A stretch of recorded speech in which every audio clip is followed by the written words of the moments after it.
To understand the most explosive geopolitical drama unfolding today, you must go beneath the oil. Venezuela is not just a country, it is home to the largest proven oil reserves on Earth. This geological truth has influenced its destiny for more than a century, drawing foreign powers, shaping political systems, and powering both prosperity and conflict. Oil is the golden thread running through the story of Venezuela's relationship with the United States, sometimes partnership, often confrontation. What you are about to see is a journey through time, from boom to dependence to revolution to sanctions to crisis and now war. In the early 20th century, oil was discovered in Venezuela's soil. By the 1920s, American companies had taken the lead, driving production, shaping infrastructure, and building the foundations of a petroeconomy. To Washington and Wall Street, Venezuela was a strategic energy partner. To ordinary Venezuelans, the wealth flowed out of the country, while their society remained deeply unequal. After decades of dictatorship, Venezuela transitioned to representative democracy in 1958. The United States welcomed the new regime, a reliable oil exporter and a stable political partner in a hemisphere marked by Cold War tensions. But this democracy, deeply tied to oil revenue, remained fragile. When global oil prices fluctuated, Venezuela's economy stalled, and social unrest grew. In the late 1980s, oil prices plunged. The government accepted austerity measures backed by international lenders. Prices at the pump rose. People protested. The movement known as El Caracazo ended in a brutal crackdown in 1989 and revealed the fragility of Venezuelan society. Among the many who watched from military barracks was Hugo Chavez, a future president. In 1998, Chavez was elected with a promise to redirect oil wealth toward the poor and reshape Venezuelan politics. He believed Venezuela and Latin America had been exploited by foreign powers too long. Chavez nationalized the oil sector, expanded social programs, and openly challenged Washington. Relations deteriorated rapidly. In April 2002, Chavez was briefly ousted in a coup. The United States recognized the interim government before Chavez was restored by mass protests. Trust between Caracas and Washington collapsed from that moment onward. Chavez turned Venezuela toward new allies, Cuba, Russia, China, and Iran, while painting U.S. policy as imperialist. Oil funded social programs, but also deepened dependence on a single sector and weakened institutions. When Chavez died in 2013, the regime passed to Nicolas Maduro, a figure shaped by Chavez's vision and Venezuela's mounting crisis. The Venezuelan economy, overly dependent on oil, began to collapse. Oil prices dropped. Production fell from millions of barrels per day to under a million, aggravating fiscal crisis. U.S. sanctions hit the state oil company PDVSA and government officials, further constraining revenue. Sanctions were intended to pressure Maduro on issues including human rights and democratic backsliding, but they also deepened economic contraction and suffering. In 2019, the United States and more than 50 countries recognized opposition leader Juan Guaidó as interim president after contested elections. This strategy sought to isolate Maduro, but he retained control of the military. The plan ultimately failed to remove him from power. Some sanctions were temporarily relaxed in late 2023 as part of a negotiated political roadmap, but many were reinstated in 2024 when conditions were not met. In 2025, the Trump administration escalated pressure further, linking Venezuela to drug trafficking and cartel activities and increasing military presence in the southern Caribbean. U.S. officials authorized force against drug cartels, deployed warships, and doubled the reward for Maduro's capture to $50 million. Several maritime strikes hit suspected drug trafficking vessels, resulting in scores of deaths. In late December, the United States conducted the first known land strike against a coastal facility allegedly used for drug smuggling.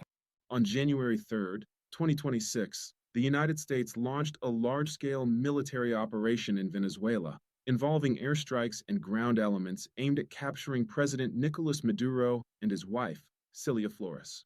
This operation was part of a broader campaign the U.S. government described as targeting narco-terrorism and criminal networks. U.S. Special Forces succeeded in capturing Maduro, transporting him abroad, and bringing him into U.S. custody in New York, where he faces charges related to narcotics trafficking and terrorism. President Donald Trump announced that the United States would temporarily run Venezuela and work to rebuild the country's institutions, especially its oil industry, until a transition of power is achieved. This is a historic and unprecedented turn of events, involving direct military action to remove a sitting head of state in the Western Hemisphere. The Maduro government condemned the strikes as criminal military aggression and a violation of Venezuela's sovereignty. Venezuela's defense minister declared a state of external disturbance and called for national resistance. Vice President Delcy Rodriguez was sworn in as interim leader, a move rejected by Washington but intended to maintain constitutional continuity in Caracas. Domestic reactions are deeply polarized. Some Venezuelans abroad celebrated Maduro's capture, while others fear chaos, conflict, and foreign occupation. International reactions were swift and sharply divided. China condemned the U.S. operation as a breach of international law and a threat to regional stability, warning its citizens against travel to Venezuela. Other governments, including Brazil, Mexico, and members of the European Union, denounced the military intervention and urged diplomatic solutions, while some leaders supported the removal of Maduro but criticized the method used.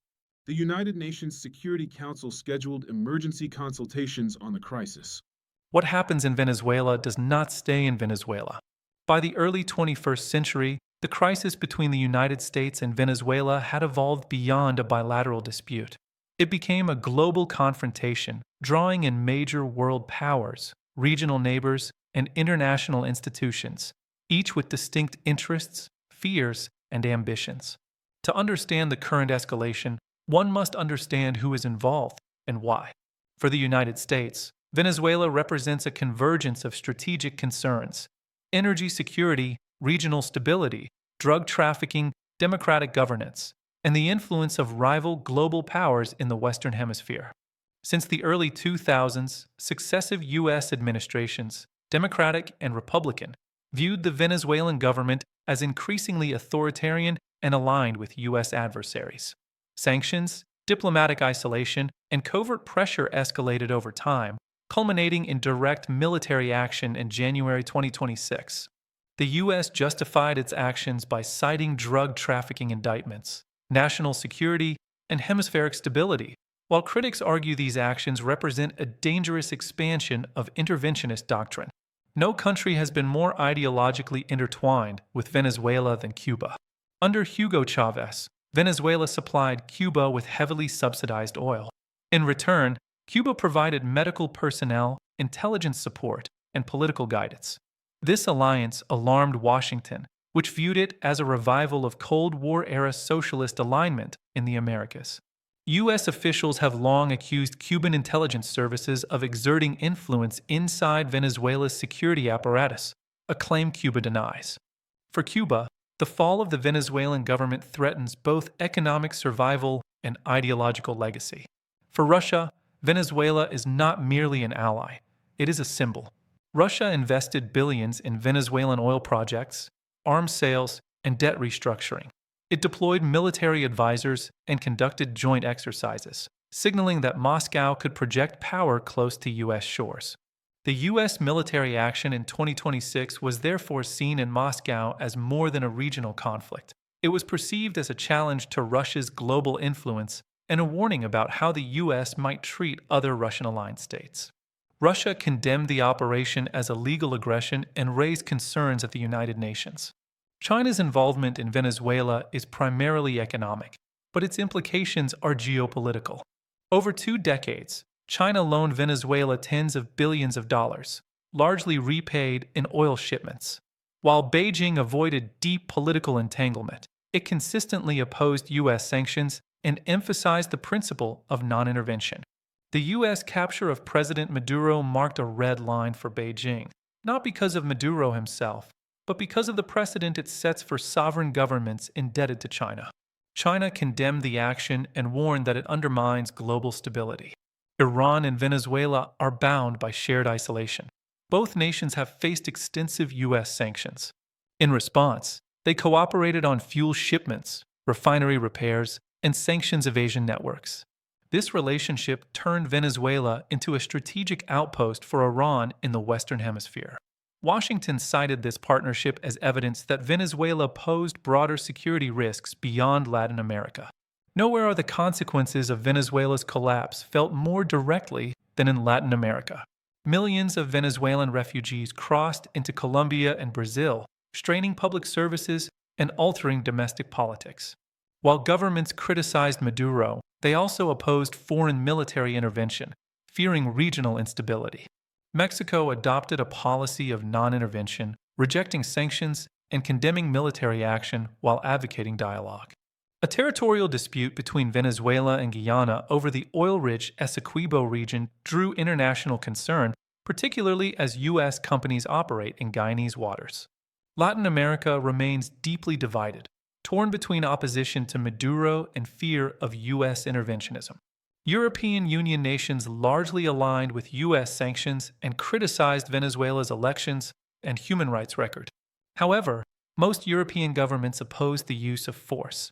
After January 2026, EU leaders called for a peaceful democratic transition, humanitarian access, and adherence to international law, highlighting the growing rift between Western allies over methods, not goals. The United Nations became the stage where the conflict's legitimacy was debated, but not resolved. With veto-wielding members on opposite sides, the Security Council was paralyzed. Condemnations were issued. Emergency sessions were held.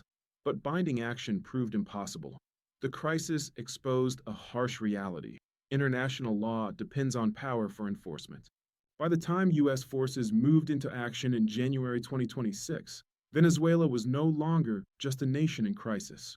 It was a crossroads of global rivalry, where oil, ideology, security, and sovereignty collided. And now, the question was no longer who is involved, but what comes next. The U.S. operation to remove a foreign president from power raises profound questions about international law, sovereignty, and precedent. Critics argue it violates the UN Charter's prohibition on the use of force without Security Council authorization. Supporters argue that Maduro's alleged criminal actions justified extraordinary measures, though this interpretation remains deeply contested. The crisis has reignited debates about U.S. interventionism, hemispheric security, and the future of international norms. This story of oil, power, revolution, sanctions, and now war is not just about two countries. It is about how economic resources shape geopolitical relationships, how nationalism and sovereignty collide with global strategic interests, and how ordinary people bear the weight of decisions made far from their homes. As Venezuela enters an uncertain future, the world watches, because this crisis reshapes not just a nation, but the rules that govern nations.